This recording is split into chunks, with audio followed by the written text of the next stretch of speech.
Բարի երեկո, Ազատության ուղիղ եթերում լրատվական կենտրոնն է, դիտեք այսօրվա ծրագրում։ Փաստական տվյալներ են ստացվել այն մասին, որ ուժեղ Հայաստան 14 հոգու մեղադրանքի առաջադրվել ընտրակաշարք տալու եւ ստանալու հոդվածներով միլիարդատեր գործարար Սամվել Կարապետյանի առաջնորդած ուժի ներկայացուցիչները ձերբակալությունները համարում են քաղաքական հետապնդում։ Փաստաբանը ահազանգել է մարդու իրավունքների պաշտպանի գրասենյակ։ Գրանցվում են, որպեսզի աշխատավարձ ստանան, բայց գնում են, որպեսզի չմասնակցեն նիստին։ Խորհրդարանում բյուջեի կատարողականի քննարկումներն անցան առանց ընդդիմության ներկայության, բայց փոխադարձ կզմիթներով։ Այո, իհարկե։ Մի տվեք, այ քեզ հեղափոխական տղերք ու աղջիկներ։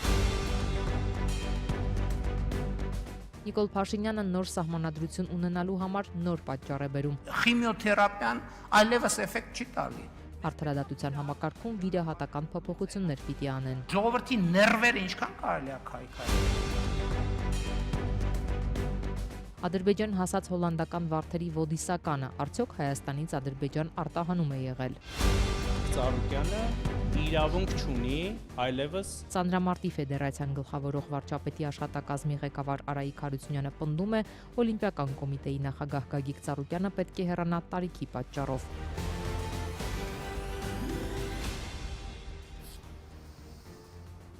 Առավոտից իրավապահները հարցաքննում են գործարար Սամվել Կարապետյանի առաջնորդած ուժեղ Հայաստանի անդամներին եւ այլ քաղաքացիների 14 հոգու մեղադրանքի առաջադրվել ընտրակաշարք տալու եւ ստանալու հոդվածներով,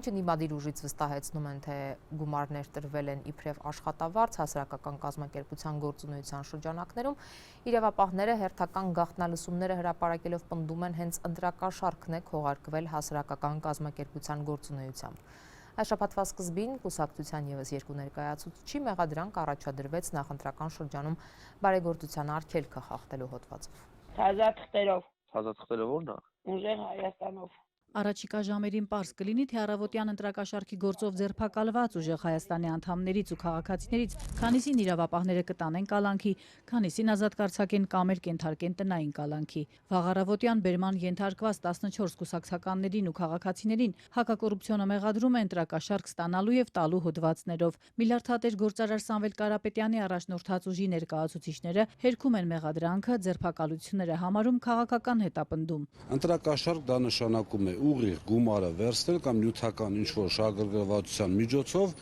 պահանջել կամ ակնկալել ձայնի ստացում ընտրությունների ժամանակ։ Հիմա խոսակցության մեջ լսվում է գնացի շալվարը առայս արեցի, այն արեցի, փողը բերել են։ Իրանցից գցեց շտաբի վրա։ Ձերբակալություններից ժամեր անց հակակոռուպցիոնը մանրամասներ հաղորդեց, գաղտնալսումներ հրապարակեց։ Ըստ իրավապահների ընդդիմադիր ուժն իր հետ համագործակցող հասարակական կազմակերպությունների աշխատակիցների միջոցով Արտաշատի ընտրողներին ընտրակաշարք է բաժանել։ Փաստական տվյալներ են ստացվել այն մասին, որ ուժեղ Հայաստան կուսակցության անդամների եւ նրանց հետ համագործակցող հասարակական կազմակերպությունում որպես աշխատակից գրանցված մի խումբ անձանց կողմից Արարատի մարզի Արտաշատ համայնքի մի շարք ընտրողների ընտրակաշարք է բաժանվել։ Հակակոռուպցիոնի ձայնագրություններում լսվում է 100,000, 200,000 դրամի դիմաց գրանցումների կամավորագրումների մասին։ Պարզ չէ, թե ով կամ ովքեր են քննարկում գումար տալ ստանալու հարցերը։ 200 ես տալի, հարազատներին սաղին գցել ես գյուղերը 100 ես տալի։ Ըստ իրավապահների խմբի անդամները միմյանց հետ կապ են հաստատել ինտերնետ հավելվածների միջոցով, որպեսզի չբացահայտվեն։ Պետք է քնի մի կարևոր հարցադրում անի, ասի ինչ է կարել։ Հիմա եթե մարդը զբաղվել է ագիտացիայով, այսինքն ծառայություն է մատուցել, այսպես ասած, կուսակցությանը կամ մեր ձևովին, ներկայացրել է ծրագրերը Սամվել Կարապետյանի, ինչ ընտրակաշարքի մասին կարող է խոսք գնալ։ Իրավապահների գործողությունները երկակի ստանդարտներ որակելով ուժեղ Հայաստանի ներկայացուցիչ Գոհար Մելոյանը սլաքներն ուղղում է դեպի իշխանությունը։ Դեպքեր են արձանագրում, որ նույն քաղաքացիական պայմանագիր ուժի աջակիցները եւ թիմակիցները նմանաբնույթ բարեգործական ըստ էության գործունեությամբ են զբաղվում եւ հրապարակումներ կատարում եւ անհետևանք է դա մնում։ Ի տարբերություն մեր քաղաքական ուժի իշխանության ներկայացուցիչները սակայն բացառում են քաղաքական հետապնդումը։ Քաղաքացիական պայմանագիր խմբակցության քարտուղար Արթուր Հովհաննիսյանն այսօր ընդգծել է, օրենքի առաջ բոլորը հավասար են ու պատասխան պետք է տան։ Հայաստանի Հանրապետությունը իրավական պետություն է, փակված է էջը Հայաստանում ընտրակեղծարարության եւ ով կփորձի այդ ճանապարհով գնալ, հանդիպելու է օրենքի ուժին։ Հարցին, թե նման քայլերով իշխանությունները հող են նախապատրաստում ուժեղ Հայաստանին ընտրություններում չգրանցելու հիմքերի համար, Հովհաննիսյանն արձագանքել է։ Կրկնում եմ, շինծու որևէ գործ չկա, Հայաստանի Հանրապետությունում շինծու գործերի դարաշրջանը վաղուց փակված է, Կան ձայնագրություններ, կան օպերատիվ տվյալներ, որոնք հրապարակվում են։ Ուժեղ Հայաստանն ի դեպ այսօր ահազանգում էր, ձերբակալվածների փաստաբանները չեն կարողանում մուտք գործել հակակոռուպցիոն։ Կուսակցության խոսնակը պատմեց, որ դա հնարավոր է դարձել միայն մարդու իրավունքների պաշտպանի միջնորդությունից հետո։ Պաշտպան Անահիտ Մանասյանը ըստ էության հաստատեց սա։ Հակակոռուպցիոնը չի պարզաբանում, թե ինչու են արգելում փաստաբանների մուտքը կոմիտե։ Ահա այն կողմ մեզնից մի փոքր այն կողմ փաստաբանները սպասում են, նրանք չեն կարողանում մտնել։ Ուժեղ Հայաստան կուսակցության եւս 2 անդամներ այս շաբաթ ձերբակալվել էին նախընտրական շրջանում արգելված բարեգործության մեղադրանքով, ապա ազատ արձակվել վարչական վերահսկողության պայմանով։ Իրավապահները մարտի վերջին նաև հայտարարեցին Արմավիրում ընտրակաշարքի բացահայտման մասին։ Ուժեղ Հայաստանը այս դեպքում էլ էր հերքել մեղադրանքը։ Ուժեղ Հայաստանի ներկայացուցիչներին վերագրվող ընտրակաշարք տալու հոդվածով նախատեսված է 3-ից մինչև 8 տարվա ազատազրկում, իսկ ընտրակաշարք ստանալը պատժվում է 1-ից մինչև 7 տարվա ազատազրկմամբ։ Այժմ խորհրդարան տեղափոխվենք, որտեղ այս կառավարության թերևս վերջին հաշվետվությունն է քննարկվում գործադիրի հնգամյա ծրագրի 2025 թվականի կատարման ընթացքի եւ արդյունքների մասին զեկույցը։ Այս կառավարությունը, որ ձգտում է հունիսի 7-ից հետո էլ պահպանել իշխանությունը, ներկայացնում է, թե անցած տարի ինչ է արել, բայց քննարկումները հիմնականում ընդդիմության բացակայության բոյկոտի պայմաններում են ընթանում։ Իսկ երբ ընդդիմադիրները մտնում են դահլիճ, քննարկումը սկսում է ուղեկցվել փոխադարձ կզմիտ մեղադրանքներով։ Իմ գործընկեր Շողիկ Գալստյանն է առավոտից հետևել խորհրդարանական իրադարձություններին։ Այսօր վարչապետը շարունակեց իր խոսքը պատասխանելով արդեն падգամավորների հարցերին, նրա ելույթը 3 էր, իսկ նիստին ներկա չէին ընդդիմադիր 2 խմբակցությունները։ Ընդդիմություն sense գալիս գալիս։ Գրանցվում դուրս են։ Վարչապետ գրանցվում են, որպեսզի աշխատավարձ ստանան, բայց գնում են, որպեսզի չմասնակցեն նիստին։ Մենք 5 տարի այդ շարժն ենք տեսնում։ Ոնց որ պատտվիր կյանքի կարուսել երկը, sense ստեից մտնում են դուրս են գալիս, մտնում են դուրս են գալիս։ Ընդդիմության միուց ներկայացուցիչներին կոչ եմ անում գալ, եւ չեք խանգարում դուք ընդհանրապես եկեք գրանցվեք գնացեք։ Շատ լավ։ Այս խուլիգանական վակխանալիային ներկա լինելը ոչ մեկի համար հաճելի չի։ Իրեն հարգող մարդ իսկապես այդտեղ անելիք չունի։ Պարտադիր չի գնան հարցու պատասխանի։ Հեսա սկսվի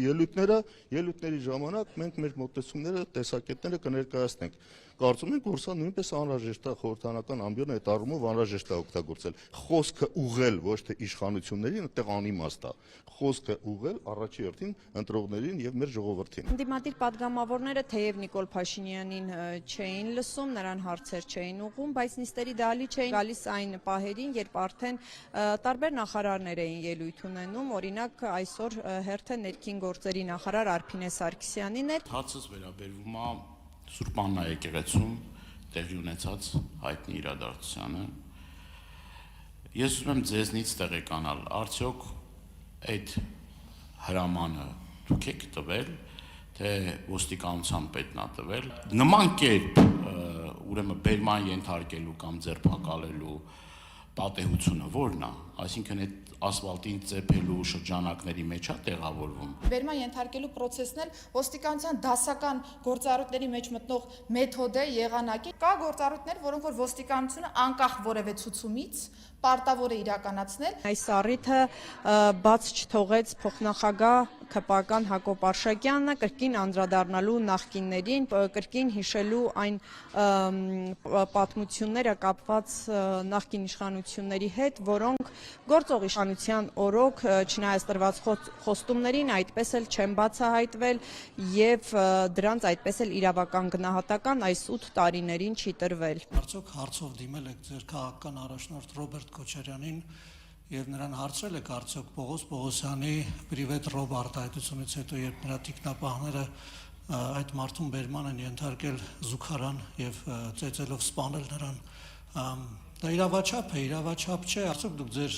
քաղաքական առաջնորդին հարցրել եք արդյոք մարտի 1-ին, երբ Չերեմուխա 7-ով ուղիղ կրակոցով ցուցարարներ էին սպանում փողոցում եւ նաև հրազենով կրակում էին բալկոնից նայող մարդկանց, արդյոք այդ հրամանը նա ուղիղ էր տվել որպես երկրի ղեկավար եւ գերագույն գլխավոր հրամանատար։ Օրվա երկրորդ կեսին արդեն նիստը շարունակվեց, արդեն հերթը падգամավորների ելույթներին էր եւ այս դեպքում ընդդիմադիրները ակտիվ էին, գրանցվեցին մոտ 3 տասնյակից ավելի падգամավոր ելույթների համար, այդ թվում նաեւ ընդդիմադիր Հայաստան խմբակցության ներկայացուցիչները։ 21 թվականին հավատացել եք իրեն, հավատացել եք, որ խաղաղություն ա լինում, հավատացել եք այն թեզին, որ այդ տեսեք ես քխնդիմությունը գալու է ու պատերազմա լինելու, հավատացիք, գնացիք, քվեարկեցիք, ընտրեցիք կառավարություն, ստացաք 22 թվականի պատերազմ, 23 թվականի ռազմական գործողություններ, 23 թվականի սեպտեմբեր 19-20-ի ադրբեջանական ագրեսիա, խաղաղության բերողի իշխանության ժամանակ, այսինքն հիմա 26 թվականի ընտրություններին, որ Աստված մի արասցե եւ դժվար թե ընտրվեք 5 տարի հետո գալու եք ասելու եք սիրելի ժողովուրդ, այն ժամանակ էլ պսևդո ադրբեջանական նախընտրական ծրագիր եմ գրել։ Օրինակ, եթե զեկույցը արտահայտեր մինչև 2018 թվականի պատկերը, օրինակ անվտանգության բաժնում պետք է գրված լիներ, որ մեր սահմանները կահավորված են կոնսերվայի բանկաներով, որ զինվորները կանգնած են ցեխի մեջ, որ այն ինչ մատուցում են հայ զինվորին շատ հեռու է սնունդ կոչվելուց, որ աշխատավարձը, որ ստանում է սպան կամ պայմանագրայինը, պարտադրում է նրան երկրորդ եւ անգամ երրորդ աշխատանքով զբաղվել։ Ինձ թվում է այդ բոլոր նախկին ղեկավարները նայում են ձեզ ու ասում են, ինչ սենց էլ կարելի էր։ Ասենք ոնց կարելի է գալ ստեղ ձեր տված պարգևավճարների հրամանը միլիարդավոր դրամների, ասել ընդդիմությանը մեղադրել դրա մեջ։ Մեզ մեղադրում են, որ իրանց պարգևավճար են տալիս, մի տվեք,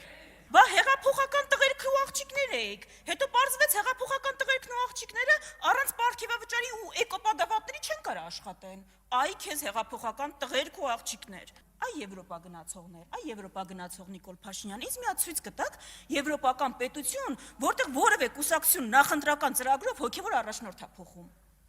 Այդ ո՞ր մի Եվրոպա գնացող պետությունն է տենց անում։ Կրոնապետություն մենք երբ ենք դարձել։ Եվ ելույթները ընդհատվեցին աշխատանքային օրվա ավարտով պայմանավորված, նիստը կշարունակվի վաղը, սպասվում է նաև վարչապետի եզրափակիչ ելույթը։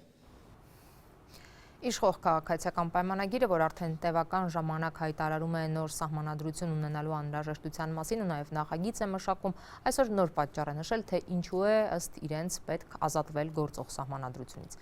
Ընդդիմադիրները վկայակոչելով Ադրբեջանից պարբերաբար հնչող հայտարարությունները պնդում են, որ Փաշինյանը սահմանադրությունը փոխում է Բաքվի պահանջով նախաբանից հանելու անկախության հռչակագրին հղումը։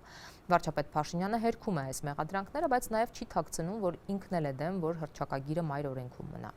Իսկ այսօր Փաշինյանը նաև հայտարարել է, որ սահմանադրությունը փոխելով արդարադատության հարցն են փորձում լուծել արդեն վիրահատական մեթոդներով։ Քիմիոթերապիան այլևս էֆեկտ չի տալի։ Մեզ պետք է վիրահատական ճանապարհներով լուծել այդ թվում արդարադատության հարցը։ Վարչապետ Նիկոլ Փաշինյանը սահմանադրություն փոխելու նոր պատճառաբանություն է հնչեցնում։ Հիմա նրա բնորոշմամբ խայտառակ վիճակում գտնվող արդարադատության հարցն է հրատապ։ Օրգանական պրոբլեմ կա։ Այդ համակարգը ժողովրդի հետ կապ չունի։ Հայաստանի Հանրապետությունում չի կարող լինել իշխանության մարմին, որը չի բխում ժողովրդից։ Իշխող ուժը շատ կարևորում է երթվյալ ատենակալների ինստիտուտի ներդրումը։ Հերիքա բանի ժողովրդի ներվերը ինչքան կարելի է քայքայել։ Փաշինյանն ու իր թիմը 8 տարի է Հայաստանում իշխանության են։ Ինչու չեն արել այդ փոփոխությունները։ Այս հարցը վարչապետն ինքն իրեն էլ տվեց եւ անմիջապես պատասխանեց։ Որովհետեւ դա առանց սահմանադրական փոփոխությունների հնարավոր չի։ Կներեք, նոր սահմանադրությամբ ընդունվում։ Սահմանադրության փոփոխություններով էլ հնարավոր չի։ Հայտարարեց վարչապետը, որի SMS-ով դատարանների անկախությունը երաշխավորող բարձրագույն դատական խորհրդի նախագահն է հրաժարական տվել, իսկ դա ընտրովի պաշտոն է։ Նոր սահմանադրության փոփոխության պահանջը, ինչքան էլ ինքը փորձի դա տեղափոխել այլ դաշտ, գալիս է Բաքվից։ Ընդդիմադիր Հայաստան խմբակցության պատգամավոր Արմեն Ռուստամյանը կարծում է, սահմանադրություն փոխելու ներքին պահանջ չկա, եւ վարչապետի այսօրվա փաստարկն էլ միայն Բաքվի պահանջը քողարկելու փորձ է, իսկ արդարադատության վատ վիճակը Փաշինյանը սահմանադրության հետ է կապում, քանի որ ըստ Ռուստամյանի ուզում է ել ավելի խորացնել ընտրովի արդարադատությունը։ Այսինքն սահմանադրությունն է մեղավոր, որ այսօր դատավորները կատարում են քաղաքական պատվերներ։ Օրինակ նույն Սամվել Կարապետյանը, նույն, ինչի՞ աստղ։ Մարդն ասում է, թող գա, երկու բառ ասի, որ ես իմանամ ինքը ինտելեկտուալ անձնավորություն։ Երկու բառ ասես բռնեցիք այդ մարդուն։ Մի փոքր այլ դիտանկյունից մոտենամ։ Վերջին 2 տարում նոր սահմանադրության նախագիծ մշակելու հանձնարարականից հետո Փաշինյանը մայր օրենքը փոխելու ամենատարբեր պատճառաբանություններն է բերել։ Նախորդ հանրաքվեների արդյունքները լեգիտիմ չեն, գործողը չի նպաստում Հայաստանի մրցակցությանը տարածաշրջանում։ Մեր գործող սահմանադրությունները սկսած 1995 թվականից առնվազն լրջագույն հարց են թողել, արդյոք դրանք ընդունվել են ժողովրդի ազատ կամ արտահայտմամբ։ Վերջին փաստարկն այն էր, որ գործող սահմանադրության մեջ անկախության հռչակագրին հղումը կոնֆլիկտածին է։ Ինքը ոչ թե անկախության հռչակագիր է, ինքը կոնֆլիկտի հռչակագիր է։ Ադրբեջանը հայտարարել է Հայաստանի հետ խաղաղության պայմանագիր կստորագրի պայմանով, եթե փոխվի մայր օրենքը։ Բաքուն մասնավորապես այնտեղ չի ուզում տեսնել Ղարաբաղի մասին հիշատակում պարունակող անկախության հռչակագրին հղումը։ Ադրբեջանի կարծիքով այն իր նկատմամբ տարածքային պահանջ է։ Վարչապետն այսօր չհստակեցրեց մինչև ընտրություններ նախագիծը կհրապարակվի թե ոչ։ Նրա թիմակից ազգային ժողովի քաղաքացիական պայմանագիր խմբակցության քարտուղար Արթուր Հովհաննիսյանն ասաց, փորձելու են հանրայնացնել։ Ակնկալում ենք մեր քաղաքացիներից ստանալ սահմանադրական մեծամասնություն եւ ասում ենք, որ ընտրություններից հետո գնալու ենք սահմանադրական նոր սահմանադրության ընդունման հանրաքվեի եւ կարծում եմ քաղաքական իմաստով լավ կլինի, որ ստացվի այնպես, որ մենք հաջողենք մեր աշխատանքներում եւ ստացվի տեքստը հրապարակել մինչեւ ընտրություններ, բայց կրկնում եմ, մենք աշխատանքային փուլում ենք գտնվում, դրա համար ես չեմ կարող այս բան կանխատեսումներ, ժամկետներ եւ հաստատապես որևէ բան ասել։ Մինչդեռ տարեսկզբին սահմանադրական բարեփոխումների խորհուրդը նախագահող արդարադատության նախարարն ասել էր, թե նոր սահմանադրության տեքստը մարտին հրապարակման ենթակա կլինի։ Հանրաքվե նախատեսում են անցկացնել հունիսի 7-ի ընտրություններից հետո։ Նախքան այդ խորհրդարանը պետք է ընդունի նախագիծը հանրաքվեի դնելու որոշում։ Որտեղ պարզ մեծամասնությունը բավարար չէ, Նիկոլ Փաշինյանի ուժին բացարձակ մեծամասնություն է պետք։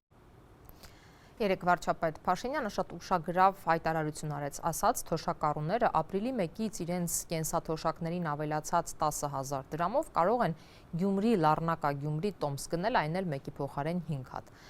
Փաշինյանը նույնիսկ պնդում էր, որ տոմսի արժեքը ընդամենը 900 դրամ է։ Թոշակառուները սակայն դեռ ծովափնյա հանգստին չեն հասել, տարվա տաք եղանակներին ասում են ձմեռվա ջեռուցման համար են գումար հավաքում։ Լառնակա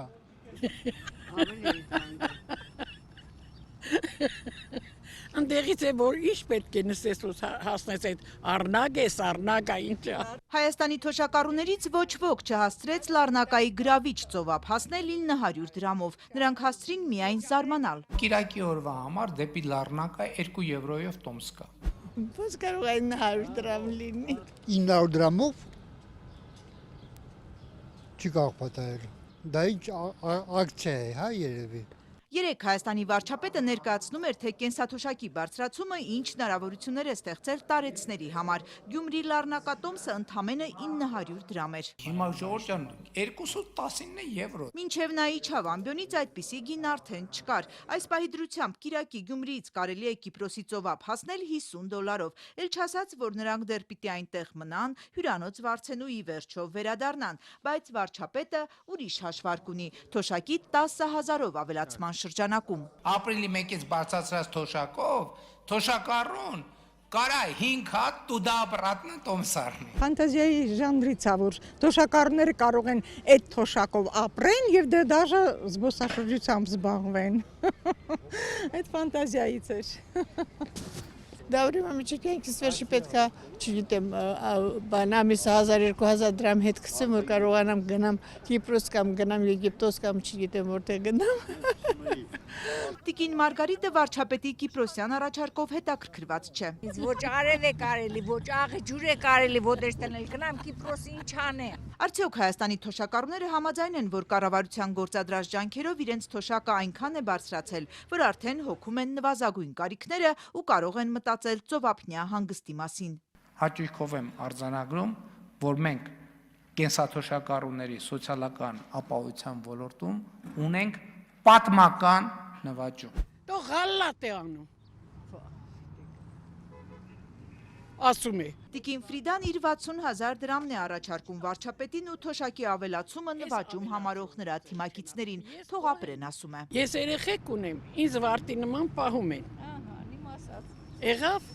բայց թող Փաշինյանը չասի, որ իրա 10,000 տվածով են կապրում։ Իշխանականներից Շիրակ Թորոսյանը երեկ ասում էր թոշակառուները իրական հպարտություն են զգում հիմա, իրենց երեխաների հույսին չեն։ Երեխաներիս հույսին եմ, պատգամավորին տեղեկացնում է տիկին Ֆրիդան, շարունակում հարցերով։ Ինչքան փող են ստանում 1, ինչքան պարգևավճար են ստանում 2, քանի մեքենա է նրանց համար ծառայում 3։ Մեկ միս կարող եմ առնել, մսեղեն։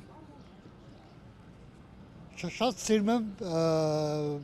աղանդեր։ Կարեն Նազարյանը 55,000 է ստանում ավելանալուց հետո, ստիպված գուլպաներ է վաճառում փողոցում, որ մեկ միս գնի։ Տիկին Լուսին 46,000-ով պիտի յոլա գնար, եթե հարազատները չլինեին, ինչպես։ Ոչ, գարելի չէ։ Գարելի չէ։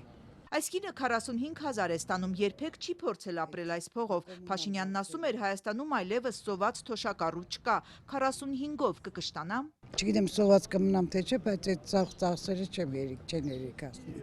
60,000 ստացողն էլ է ասում մի ամիս չի ձգի։ Ոնց կարող այդ թոշակով, եթե ես չունենամ երեխա, օգնող չունենամ, ես ոնց կարող եմ բավարարեմ։ Մենակ այդ բանը, կոմունալ ծախսերն է, դեղերն է։ Դեղերը ապահովագրությամբ չեք ստանում։ Մասամբ։ Իսկ Վարինկա Մկրտչյանը մարզում է ապրում, հող ունի 50,000-ով ապրում է, բայց աշխատող զավակների հետ։ Գյուղն եմ կապրեմ աղջիկ ջան, ես շատ գոհ եմ իշխանությունից։ Միտքը չի զբաղեցնում ծովափնյա ցանկություններով եւ այդպես ավելի հեշտ է։ Մեր մոտ ավելի լավ է, Կիպրոսելը ամեն ինչ էլ է։ Ձեր մոտը որտեղ է։ Արտաշատ։ Այդ թոշակով կարելի ապրել, դա 2 շաբաթվա փողը, ինչ փողը որ բանը։ Շատ քիչ է։ Այս քաղաքացին խոսել չցանկացավ, ասաց նյարդերը քայքայվում են։ Իհարկե կհերիք ինձ։ Եթե գնան ամեն ռեստորան, մի օր էլ չերիք, բայց որպես մարդ ապրելու համար հերիք է։ 70,000։ Այո։ Անդրանիկ Խաչատրյանը նույնպես թոշակի հույսին չէ, բայց կարծում է իր 70,000-ով ամռանը կարող է ապրել։ Ձմռանը ջերուցման ծախսերի շրջանում կդժվարանա։ Գոհ են, ուրախ Մասիսից Երևան եկած այս կանայք մենակ են ապրում եւ պնդեցին լավ են ապրում։ Պետք է մեր հակապցել զգաք։ Ամեն ինչից գոհ ենք։ Հետավճարնել։ Շատ լավ է, շատ։ Ես ամես 20,000 ավել է, ինչի չեմ ապրել, ճիշտ ասեմ։ Չէ, вообще չեմ կարա մենակ թոշակով։ Որ թոշակս հերիք էր ասում, փառք կտայի ու չէի աշխատի գործից հոգնել, բայց Կիպրոսի մասին չի էլ երազում այս կինը։ Ամսվա եկամուտը սպառում է զգույշ։ Փակ վերանեմ, ապր-չպր չեմ ծախսի։ Դասավորված եմ։ Յոլակ տանեմ։ Այսօր տասնյակ կենսաթոշակառուների հետ զրուցեցինք։ Նրանցից միայն Սուսաննա Կիրակոսյանն էր, որի ամսական ոչ թե թոշակ, այլ ընդհանուր ստացածը հասնում է 100,000-ի։ Կենսաթոշակ է, նպաստ ու հետվճար։ Այս գումարով, ասում է, հնարավոր է սառնարանը դատարկ չպահել։ Պոպոկ ունեմ, պնդուկ ունեմ, բադամ ունեմ, պանիր ունեմ, սմետան, ես եղինջ եմ առել, որ էպեմ, պամիդոր ունեմ։ 80-ամյա կինը ապրում է մենակ, զավակներ չունի։ Գիտի, որ իր կեսի չափ ստացողները մենակ յոլա գնալ չեն կարող։ Նույնիսկ 100,000-ով է դժվար։ Կոշիկա, շորա, դե տենց ինչ-որ բաներ չեմ առնում հիմա։ Հներով եմ յոլա գնում, այսպես ասած, բայց չգիտեմ, ես որ դժգոհ չեմ։ Ծովափնյա հանգստի մասին չի մտածում, որովհետև տարվա 3 եղանակներին փող է հավաքում ձմեռվա ջերուցման համար։ Եթերում Ազատության լրատվական կենտրոնն է, մեր լուրերին կարող եք հետևել նաև Ազատության տելեգրամյան ալիքում, իսկ այս ծրագրի երկրորդ մասում առաջարկում ենք։ Ադրբեջան հասած հոլանդական վարդերի ոդիսականը, արդյոք Հայաստանից Ադրբեջան արտահանում է եղել։ Պակիստանը փորձում է Իրանը-ամերիկյան բանակցությունների նոր փուլ կազմակերպել, մինչ այդ FIFA-ի նախագահը հայտարարում է, որ Իրանն անպայման կմասնակցի 2 ամսից մեկնարկող աշխարհի առաջնությանը։ Ծառուկյանը իրավունք չունի այլևս Ծանրամարտի ֆեդերացիան գլխավորող վարչապետի աշխատակազմի ղեկավար Արայիկ Հարությունյանը պնդում է, Օլիմպիական կոմիտեի նախագահ Գագիկ Ծառուկյանը պետք է հեռանա տարիքի պատճառով։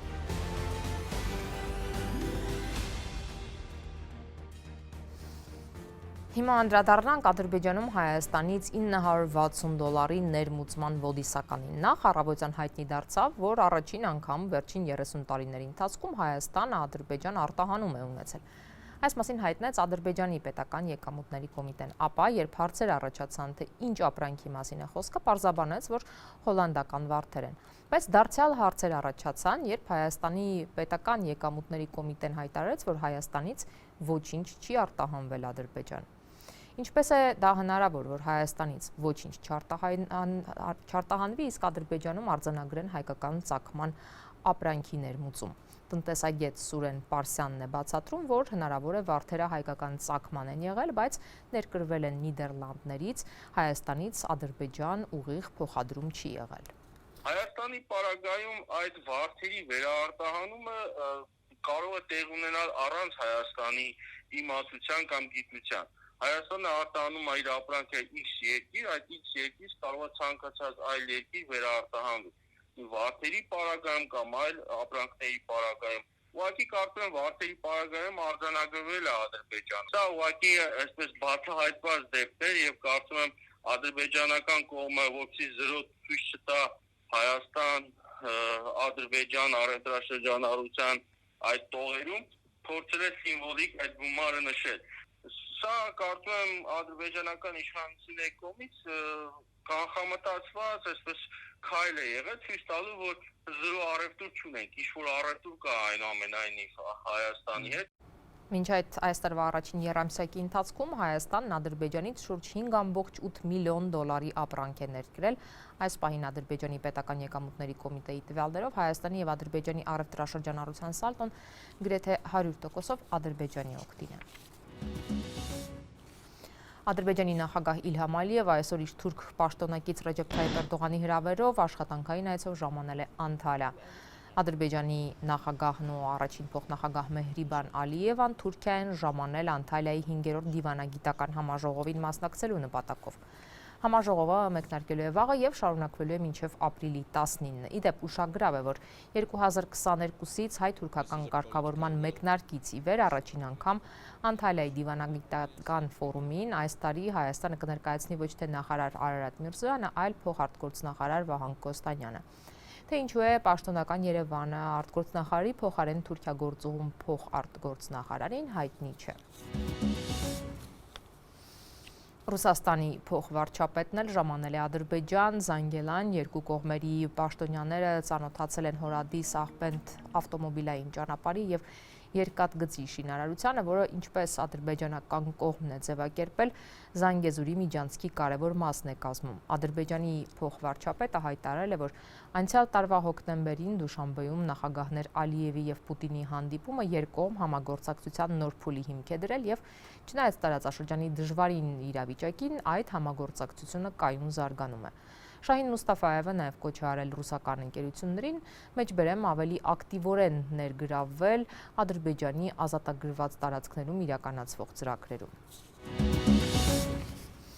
Աշխարհի ուշադրության կենտրոնում դեռ Իրանն է, Վաշինգտոնն ու Թեհրանը պատրաստվում են նոր բանակցությունների, իսկ Հորմուզի նեղուցը փակ պահող Իրանի նավահանգիստները Միացյալ Նահանգներն են շրջափակել։ Մինչ այդ նաև Իսրայելը շարունակում է հարվածները արևմուտքի կողմից ահաբեկչական ճանաչված Հեզբոլահի ենթակառուցվածքներին Լիբանանում։ Միացյալ Նահանգները պատրաստ է վերսկսել մարտական գործողությունները, եթե Իրանը չհամաձայնի ամերիկյան առաջարկներին, հայտարարել է պաշտպանության նախարարը։ Փիթ Հեքսեթը հույս է հայտնել, որ Իրանը ողջամիտ կգտնվի եւ ճիշտ ընտրություն կանի հանուն սեփական ժողովրդի։ Հակառակ դեպքում ԱՄՆ հարվածները չեն ուշանա, Պենտագոնում ճեպազրույցի ժամանակ սպառնացել է նա։ Iran chooses poorly, then they will have a blockade and bombs. Սակայն եթե Իրանը սխալ ընտրություն անի, ապա կունենան շրջափակում եւ ռումբեր, որոնք կթափվեն ենթակառուցվածքների, էլեկտրակայանների եւ էներգետիկ օբյեկտների վրա։ Are launching Operation Economic Fury as well.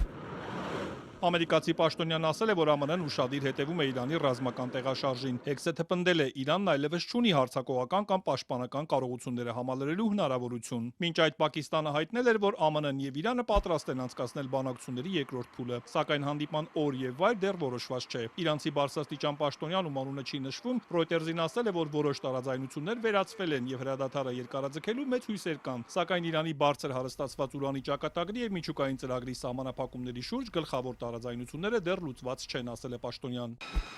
Ու մինչ Վաշինգտոնի ու Թեհրանի միջև բանակցությունները չեն բացառվում, ամերիկյան ռազմածովային ուժերն արդեն երրորդ օրը շրջափակել են իրանական նավահանգիստները։ Իրանն իր հերթին փակ է պահում Հորմուզի նեղուցը, որտեղով անցնում է աշխարհում սպառվող նավթի մոտ 20%-ը։ Փիթ Հեքսեթը պնդել է, որ ԱՄՆ ռազմածովային ուժերն են վերահսկում Հորմուզի նեղուցը։ Գեներալ Դեն Քեյնը իր հերթին հայտարարել է, որ ԱՄՆ-ն կհետապնդի Իրանին աջակցելու փորձանող ցանկացած նավի, թե Իրանի, թե միջազգային ջրերում։ Սպիտակ տան խորհրդական Սթիվեն Միլլերն էլ Fox News-ին ասել է, որ շրջափակումը կարող է շարունակվել անորոշ ժամանակով։ ԱՄՆ-ն կարող է ոչնչացնել Իրանի էներգետիկ ենթակառուցվածքները, սակայն Դոնալդ Թրամփը չի ցանկանում դա անել, ասել է նա։ Նա ցանկանում է, որ Իրանն ընտրի գործարք կնքելու ճիշտ ուղին։ Այս էմբարգոն քամում է իրանական ռեժիմի տնտեսությունը եւ Միացյալ Նահանգները կարող է անորոշ ժամանակով շարունակել դա, եթե Իրանը սխալ ուղի ընտրի։ Ըստ իրանական լրատվամիջոցների էներգետիկ ոլորտին հասցված հարվածներից հետո Իրանն անորոշ ժամանակով դադարեցրել է նավթաքիմիական ողջ արտադրանքի արտահանումը։ Ըստ Թեհրանի դա արվում է ներքին կարիքները բավարարելու համար։ Այս ընթացքում Իսրայելը շարունակում է հարվածներն արևմուտքի կողմից ահաբեկչական ճանաչված Հեզբոլայի ենթակառուցվածքներին Լիբանանում, կան զոհեր եւ վիրավորներ։ Հարվածներից փլուզվել է նաեւ Լիբանանի հարավը երկրի մնացած մասին կապող վերջին կամուրջը։ Իրանի աջակցությունը վայելող շարժումը պատասխան հարվածներ է հասցրել։ Իրանի խորհրդարանի խոսնակ Մոհամմադ Բաղեր Ղալիբաֆը հայտարարել է, ԱՄՆ-ն պետք է հետևի, որ հրադադարը տարածվի նաեւ Լիբանանի վրա։ Դիմադրության առանցքը եւ Իրանը մեկ ամբողջություն են, անկախ նրանից պատերազմի մեջ են թե հրադադարի ռեժիմում։ Ամերիկան պետք է հետ կանգնի առաջին հերթին Իսրայելը սխալ սկզբունքից։ Պատերազմի հետևանքով Լիբանանում ավելի քան 1 միլիոն մարդ է տեղահանվել, սա բնակչության 1/5-ն է։ ՄԱԿ-ի փախստականների հարցերով գործակալությունը սա աննախադեպ է որակել եւ կոչ է արել միջազգային հանրությանը անհապաղ օգնել Լիբանանին։ Եվ քիչ առաջ ԱՄՆ նախագահը հայտնել է, որ իր հետ հեռախոսազրույցից հետո Լիբանանի նախագահն ու Իսրայելի վարչապետը համաձայնել են 10-օրյա հրադադար հաստատել, որը կսկսվի Երևանի ժամանակով գիշերը 1-ին։ Իսրայելն ու Լիբանանը վերջին 34 տարում առաջին անգամ այս շաբաթ բանակցել էին Վաշինգտոնի միջնորդությամբ։ Իրանի դեմ Իսրայելի հետ պատերազմ սկսած ԱՄՆ նախագահը սոցցանցում հարկ է համարել շեշտել, որ սա 10-րդ հակամարտությունն է, որ իրեն հաջողվել է կանգնեցնել։ Մինչ Իրանի շուրջ լարվածությունը շարունակվում է, հստակություն է ստանում հարցը, թե արդյոք Իրանը կմասնակցի ֆուտբոլի այս տարվա աշխարհի առաջնությանը, որը նաև ԱՄՆ տարածքում է անցկացվելու։ FIFA-ի նախագահն այսօր հայտարարել է, որ Իրանը անպայման կմասնակցի մրցաշարին, հույս հայտնելով, որ մինչ այդ իրավիճակը կխաղաղվի։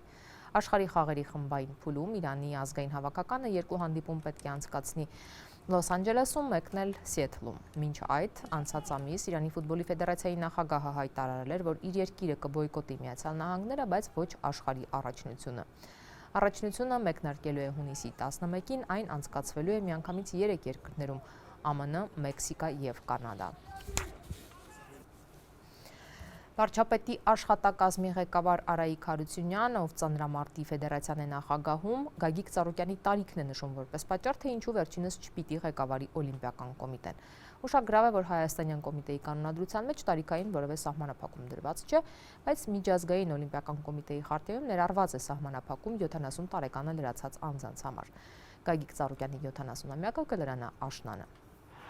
3 տարի առաջ Գագիկ Ծառուկյանն ու Արայիկ Հարությունյանն այսպես կողք-կողքի տոնում էին հայ ծանրորդների հաղթանակը։ Այսօր հայցվոր ու պատասխանող են դատարանում։ Գագիկ Ծառուկյանը իրավունք չունի այլևս 70-ը լրանալուց հետո հավակնելու ՀԱՕԿ նախագահի պաշտոնին։ Վարչապետի աշխատակազմի ղեկավար Հարությունյանը, որ միաժամանակ Ծանրամարտի ֆեդերացիայի նախագահն է, պնդում է, Գագիկ Ծառուկյանը չի կարող Օլիմպիական կոմիտեն ղեկավարել, քանի որ 7 ամիս հետո նա կդառնա 70 տարեկան։ Անցած շաբաթ նրա գլխավորած ֆեդերացիան Ծառուկյանի պաշտոնավարման դեմ հայց է ներկայացրել դատարան։ Սրա մասին սպորտային աշխարհը չի խոսում, բայց ես հիմա կասեմ։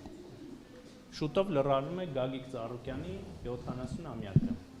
Չնայած Հարությունյանի պնդումներին, Ազգային Օլիմպիական կոմիտեի կանոնադրության մեջ նախագահի պաշտոնավարման տարիքային սահմանափակման մասին որևէ բան նշված չէ։ Ֆեդերացիայի գլխավոր քարտուղար Սամվել Գասպարյանը Ազատությանը պարզաբանեց, այդ դրույթը Միջազգային Օլիմպիական կոմիտեի խարտիայով է ամրագրված։ Օլիմպիական խարտիայում հենց անդամակցության կետում հստակ նշված է, որ 70 տարեկան անձինք իրավունք չունեն անդամակցելու ու զբաղեցնելու ղեկավար պաշտոն։ Գագիկ Ծառուկյանը 70 տարեկան կդառնա այս տարվա նոյեմբերին։ Արդյոք տարիքային շեմը ներառվել է դատարան ներկայացված հայցում, ֆեդերացիայից չեն պարզաբանում։ Մինչև այժմ միայն հայտարարել են այլ հիմքերի մասին, ըստ որի Ծառուկյանի պաշտոնավարման ժամկետը անցած սեպտեմբերին լրացել է, ընտրություն չի եղել։ Պետք է նրա լիազորությունները դադարեցվեն, ընդունած որոշումներն անվավեր ճանաչվեն։ Հայցից մեկ շաբաթ անց դրան առաջին անգամ արձագանքեց Ծառուկյանի մամուլի խոսնակը։ Լավ կլիներ, ինչ որ մեկ Նարայիկ Հարությունյանին հարց ուղղեր։ Դու իրավունք ունես Ծանրամարտի ֆեդերացիայի նախագահ լինել, իսկ Գագիկ Ծառուկյանն իրավունք չունի Հայաստանի ազգային օլիմպիական կոմիտեի նախագահ լինել։ Ինչ կապ ունես դու ընդհանրապես սպորտի հետ։ Վարչապետի աշխատակազմի ղեկավար Արայիկ Հարությունյանը Ծանրամարտի ֆեդերացիան ղեկավարում է 1.5 տարի։ Իվետա Տոնոյանը շեշտել է, թե Ծառուկյանը 22 տարի ղեկավարում է Օլիմպիական կոմիտեն ու այդ 2 տասնամյակի ընթացքում բազմաթիվ ներդրումներ է արել։ Իսկ իրավական խախտումների մասին Հարությունյանի պնդումներին չի անդրադարձել։ Ծառուկյանի թիմակից падգամավոր Էլինար Վարդանյանը Օլիմպիական կոմիտեի ղեկավար կազմի դեմ այս քայլը որակել էր քաղաքական հաշվեհարդար։ Դրանով պայմանավորված չի։ Փորձում էին այս ամբողջ process-ը նախընտրական այս փուլում սղացնել, անցկացնել, այնիշ ՀԱՕԿ-ը լուրջ կառույց է։ Պատգամավոր Վարդանյանը նաև գրել էր, թե Օլիմպիական կոմիտեին դատի տալը միջազգային սկանդալ կդառնա, բայց փակագծեր չէր բացել։ Միջազգային օլիմպիական կոմիտեն բազմիցս է հայտարարել, անընդունելի է համարում պետության միջամտությունը Օլիմպիական կոմիտեների գործունեությանը։ Նման դեպքերում ձեռնարկում է պատժիչ քայլեր։ Օրինակ 2015-2019 թվականներին Քուվեյթի օլիմպիական թիմը հնարավորություն չստացավ ներկայանալ ազգային դրոշի ու հիմնի ներքո, քանի որ մինչ այդ կառավարությունը միջամտել էր սպորտային կոմիտեի գործերին եւ փոխել օրենքները երկրի օլիմպիական կոմիտեն ու սպորտային ֆեդերացիաները վերահսկելու համար։ 2012-14-ին էլ միջազգային օլիմպիական կոմիտեն 2 տարով պատժել էր Հնդկաստանին, երբ իշխանությունները միջամտել էին օլիմպիական կոմիտեի ընտրություններին եւ փորձել դրանք անցկացնել պետական օրենքներով, անտեսելով միջազգային օլիմպիական կոմիտեի կարգերը։ Արդյունքում Հնդկաստանի մարզիկները 2014-ի Սոչի օլիմպիական խաղերում չկարողացան հանդես գալ սեփական դրոշի ներքո։ Այսքանն էինք նախատեսել այսօրվա համար, նորություններին հետևեք azatutun.am կայքեջում և սոցիալական մեդիայի մեր էջերում, իսկ լրատվական թողարկումները եթերում կլինեն վաղը ժամը 16-ից։ Հաջողություն։